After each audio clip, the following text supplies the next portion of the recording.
चार लगाया सभिनी जो महिरबानियूं। बाक़ी असांजी ॻाल्हि इहा आहे त असां जेके बि लोडरा बिरादरी जिते बि आहिनि पंहिंजे के ॿधी इख़लाक़ सां गॾु गुज़ारियूं। असांजो हर हिक खे इहो ई अर्ज़ु हूंदो आहे। असांजी हाजी साहब सां पहिरीं मुलाक़ात थी जाती में त उन में ई असांखे हिननि मोहे छॾियो ऐं पहिरियों चकर जॾहिं असां हिते आयासीं त एतिरी मुहबत मिली साईं जन खां जो असां विसारे नथा सघूं।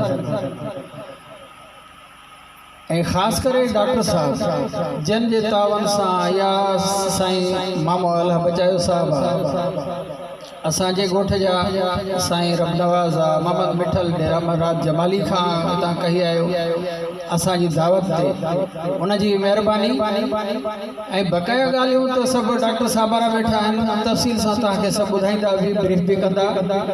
बसि मां एतिरो चवंदुमि सभिनी खे त महिरबानी करे पाण में थोरो सिक कुर्ब ऐं एके ॿधी जो सोचो छो त हर क़ौम अॻिते अची वई आहे सिर्फ़ु असांजी क़ौम पोइते आहे ऐं असांजी इहा कोशिशि आहे त असां हिनखे अॻिते आणियूं ऐं इंशाअल्लाह उहो वक़्तु परे नाहे जो इहो लोडरा क़ौम बाक़ाइदा ॿुधी वेंदी ऐं ॾिठी वेंदी त वाक़ई लोडरा क़ौम बि आहे असांजी क़ौम। न त असीं किथे बि था वञूं न लोडरो क़ौम किथे ॾोहाई हूंदो न को ठगी करण वारो हूंदो शरीफ़ क़ौम निहायत इज़त वारी तव्हां जिते बि वञो तव्हांखे कोई लोफर न मिलंदो लोडरे क़ौम में।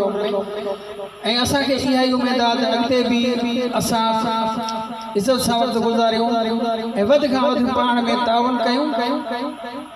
ऐं हाणे असां मां पंहिंजे इन लफ़्ज़नि सां चई पंहिंजी जाइ वठ में डॉक्टर साहब जन आहिनि वधीक हिते रोशनी विझंदा। तव्हां सभिनी जी महिरबानी। अस्सलाम।